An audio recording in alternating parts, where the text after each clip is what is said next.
यह कहानी पूरी तरह से काल्पनिक है। इसमें वर्णित सभी पात्र, स्थान, घटनाएं और परिस्थितियां लेखक की कल्पना पर आधारित हैं। कहानी का उद्देश्य केवल मनोरंजन और समय बिताने का है। इस कथा में किसी भी जाति, धर्म, समुदाय, भाषा, क्षेत्र या व्यक्ति की भावनाओं को ठेस पहुंचाना हमारा उद्देश्य नहीं है। पात्रों के नाम, संवाद और घटनाएं वास्तविक जीवन से मिलती-जुलती हो सकती हैं, लेकिन यह मात्र संयोग होगा। कहानी में प्रेम, रोमांस, मित्रता, हास्य, एक्शन, भावनाएं, ऐतिहासिक प्रसंग, समय यात्रा और पौराणिक घटनाओं का मिश्रण होगा।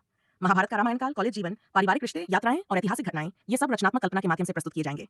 किसी भी धार्मिक ग्रंथ, पौराणिक कथा या ऐतिहासिक घटना का उल्लेख केवल कहानी की पृष्ठभूमि के रूप में होगा। इसे वास्तविक मानकर व्याख्या न करें। कहानी में प्रयुक्त श्लोक, मंत्र और संवाद सामान्य हिंदी रूप में होंगे ताकि हर पाठक आसानी से समझ सके। पाठक इस कहानी को एक मनोरंजन माध्यम के रूप में पढ़े, सुने, न कि किसी प्रकार की ऐतिहासिक या धार्मिक सच्चाई के रूप में। नई शुरुआत। दिन सोमवार, चंद्रमा, भाद्रपद वर्ष, डुलीवी स्थान, दिल्ली विश्वविद्यालय, दिल्ली। सुबह का सूरज और एक नया सपना। सवेरे के 7 बजे का समय था। भाद्रपद मास की सुबह की हल्की ठंडी हवा आरव के बालों को सहला रही थी। पहली बार दिल्ली जैसे महानगर में कदम रखने वाला वह भोला लेकिन महत्वाकांक्षी लड़का अपने किराए के छोटे से कमरे की बालकनी में खड़ा होकर इस नए अध्याय की कल्पना कर रहा था। उसकी माँ संध्या देवी, जो कि उत्तराखंड के एक छोटे से कस्बे टिहरी गढ़वाल में रहती थीं, फोन पर बोली, बेटा, बाहर की दुनिया बड़ी है, लेकिन अपना दिल और संस्कार हमेशा साथ रखना।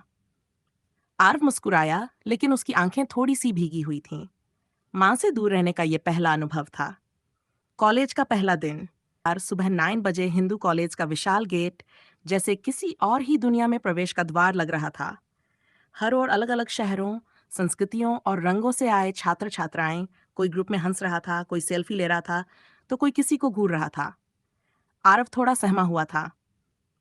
तभी 3 बाइकें तेजी से पास से निकलीं और पीछे से आवाज आई, अरे नया माल लग रहा है भाई। नाम क्या है छोरे का? पहले दिन ही स्टाइल देखो जरा। अबे देख, फ्रेशर है, चश्मा देखो उसका। बेटा, दिल्ली आ गया है, संभल के रहना। वो थे ब्लैक विंग्स गैंग के लड़के, कॉलेज के पुराने और बदनाम सीनियर्स, जिनके लीडर थे विवान खन्ना। हैंडसम, अमीर, लेकिन घमंडी। आरव नजरें नीची करके अंदर चला गया। इतिहास की पहली क्लास 3 बजे। इतिहास की क्लास में सब शांत थे। एक बुजुर्ग लेकिन तेज निगाहों वाले प्रोफेसर कक्षा में दाखिल हुए। वो थे प्रोफेसर धर्मेंद्र मिश्रा, जिनकी नज़र छात्रों की आंखों में उनके भविष्य को पहचान लेती थी। इतिहास सिर्फ बीता हुआ समय नहीं होता।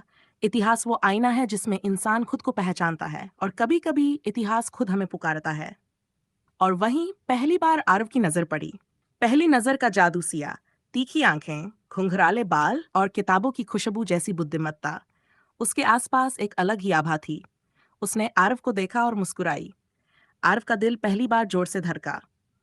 क्या यही है कॉलेज का पहला प्यार? उसने खुद से पूछा। लंच ब्रेक में कैंटीन में जब सब मस्ती में डूबे थे, सिया उसके पास आई। और तुम नए हो ना?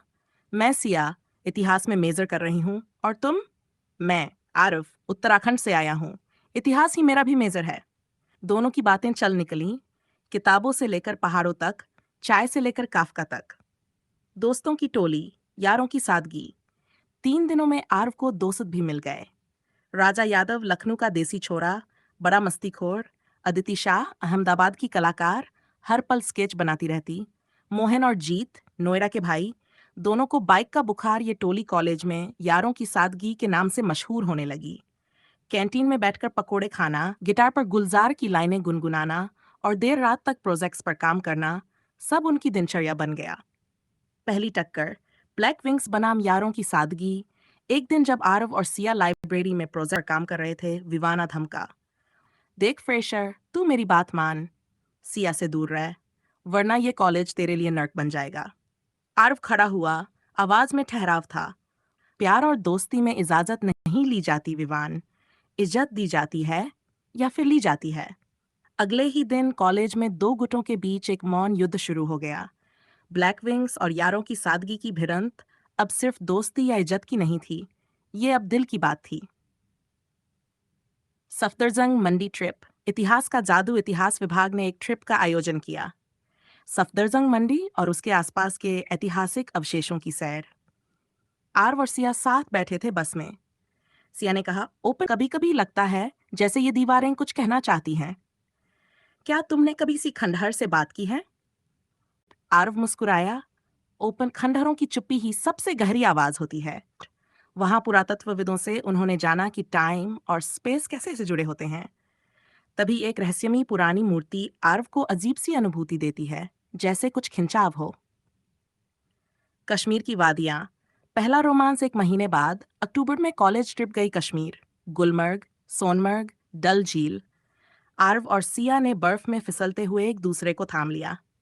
डल झील की नाव में दोनों अकेले बैठे थे और सिया ने कहा, कभी कभी लगता है हम कहीं और के लिए बने हैं, जैसे हमारी आत्मा किसी और युग से आई हो। आर्व ने उसकी आंखों में देखा और धीरे से कहा, अगर तुम किसी और युग से भी आई होती तो भी मैं तुम्हें ढूंढ ही लेता।